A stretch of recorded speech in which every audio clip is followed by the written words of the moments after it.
dress me up if you ever wanted a doll to dress up. But like a specific type of doll to dress up. A specific, appropriate, good doll. Are you guys gonna do anything for Halloween, by the way? You guys already know, but Advent has like a whole thing going on that I keep forgetting to whatchamacallit, to show. Here it is. We have the Halloween party going on. Today, Risa just did the chocolate house decor. She chocolated that house, that's right.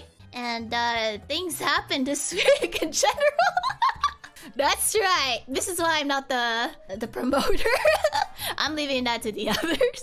And for those who don't know, we're doing a Halloween costume event for Twitter. The instructions are somewhere on there. There's a hashtag. Dress up Shiori for me if you want to dress me up like a da da da da da da da da da da.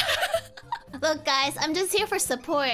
Promotional items, though, very bad at it. You look at it, you see it, I think you're supposed to want to buy it. So dress me up if you ever wanted a doll to dress up.